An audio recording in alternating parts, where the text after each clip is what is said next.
Everyone, एक बार फिर आप सभी का स्वागत है। मैं हूं रमेश ठाकुर और आप वॉच कर रहे हैं मुझे यूट्यूब चैनल पर physics@रमेश ठाकुर। और हम बात कर रहे हैं फॉर्मूलाज की, काइनेमेटिक्स के फॉर्मूलाज की, और हम ग्राफिकल मेथड से फॉर्मूला ड्राइव कर रहे हैं। अब हम लीनियर मोशन में तीसरे फॉर्मूले की बात कर लेते हैं, लीनियर मोशन में। एंड थर्ड फॉर्मूला, इसको ग्राफिकल मेथड से हम किस फॉर्मूले को, देखो कैसे बन जाएगा। V T graph uniformly accelerated, ये V T graph uniformly accelerated motion के एग्जांपल्स हैं। कौन सा formula, V square minus you square is equal to 2s। हम इंटीग्रेशन मेथड से इसको कर चुके हैं, ग्राफिकल मेथड से इसको कैसे कर सकते हैं। कोई बॉडी ये लाइक दैट है, graph velocity time graph uniformly accelerated, इसके ऊपर मैंने 2 पॉइंट ले लिए जिसको हम बार बार कह रहे हैं, स्लोप की बात कर रहे थे, लाइक दैट है। यहाँ से हमने ऐसे, ये d था, इसको c लिखा था, इसको हमने थीटा लिखा था, इसको हमने टोटल को, इसको v लिखा था, इतने से को हमने u लिखा था। अब हम जल्दी जल्दी कर रहे हैं क्योंकि हम पहले ही पता है दैट इज टाइम इंटरवल हो गया t-0, ये जो है ये t-0 है, ठीक है। और अब पिछले फॉर्मूले में हमने देखो कहाँ तक वही फॉर्मूला, कहाँ किसकी बात कर रहे थे हम, वी नो, एक बार फिर वी नो जो एरिया होता है, area under V T graph in uniform motion में, area under velocity time graph motion gives displacement in the interval of time। अब हमारे पास इंटरवल ऑफ टाइम क्या है जी, t-0, ठीक है जी, है या नहीं। ये 0 था तो यहाँ से यहाँ तक, यहाँ t इक्वल टू 0, यहाँ t is equal to t है d, ओके। तो क्या देता है, s इज इक्वल टू, हमने कहा था that is equal to area of trapezium की हमने बात की थी। और एरिया ऑफ ट्रेपेजियम में हमारे पास क्या आ गया था, v आपने लिखा था 2, है ना, क्या लिखा था, कहाँ तक पहुंच गए थे हम। अब देखो उसी फॉर्मूले में देखते हैं, that is equals to half of किया था हमने, that is equals to half of parallel side थी, क्या था, u plus v multiplied by t था, ये था सब कुछ। अब हमें टाइम नहीं चाहिए, क्या नहीं चाहिए जी, टाइम नहीं चाहिए, नहीं चाहिए ना। अब हमें देखो फॉर्मूला क्या है, v minus you square 2as, a चाहिए इसमें, क्या चाहिए, ठीक है। तो टाइम से आ जाएगा, देखो अब हमें पता है दैट इज इक्वेशन नंबर, देखो बहुत आसान हो गया।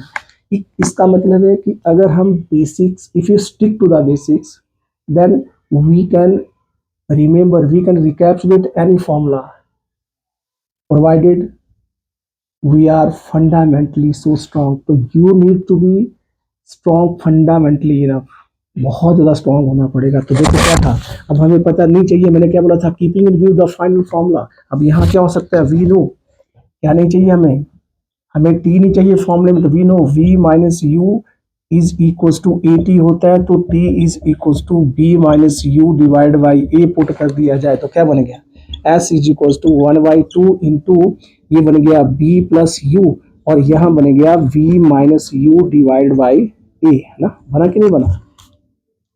मल्टीप्लिकेशन है तो क्या बन गया, s is equals to v square minus you square divide by 2a बन गया जी, बन गया नहीं बना।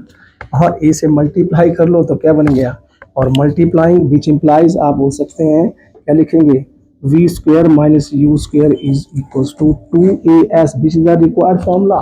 कोई बड़ा मुश्किल फॉर्मूला नहीं, यू कैन डू इट, आसानी से कर सकते हैं इसको, कर लिया जी, कोई मुश्किल काम नहीं था। ट्रेपेजियम का था, लेकिन कनेक्टेड फॉर्मूला ये किसके साथ, s is equal to u t plus half a t square से, यहाँ तक तो सेम चले हम, देखो अगर आप देखें यहाँ तक हम सेम चले, लेकिन वहां हमने क्या किया था, v की वैल्यू पुट की। अब हम v की वैल्यू नहीं पुट कर रहे, वहां हमने v की वैल्यू ऐसे पुट कर दी थी, v is equal to you plus a t put की थी इस फॉर्मूला में, बिकॉज हमें u चाहिए था, v नहीं चाहिए था, तो हमने v की वैल्यू को रिप्लेस कर दिया।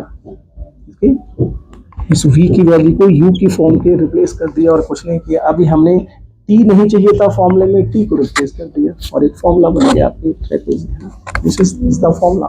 वी कैन डिराइव, कौन सा फॉर्मूला था, डिराइव द फॉर्मूला कौन सा था, ये था डिराइव फॉर्मूला।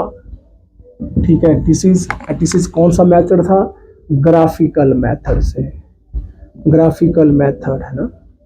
और ग्राफिकल मेथड जब हमने v equal to u plus v t किया तो हमने किसकी बात की थी, स्लोप की। जब दूसरे में आया तो किसकी बात की, area under velocity time graph में डिस्प्लेसमेंट की बात की। जब तीसरा फॉर्मूला आया तो हमने वही उसको आगे थोड़ा सा एक्सटेंड कर दिया और कुछ नहीं किया, है ना। तो दिस इज द, ये फॉर्मूला आपके पास, इस तरह से आप इस फॉर्मूले को डिराइव कर सकते हैं ग्राफिकल मेथड से। और कल तो इससे हम पहले ही इसको कर चुके हैं, इसलिए पहले ही ऑर्डर इसको ड्राइव कर चुके हैं। ठीक है, दिस इज, अब एक और फॉर्मूला आपके पास है, प्रूव दैट, आप कहें prove that, derive the formula s N T H is equal to you plus a by two into two N minus one formula है आपके पास।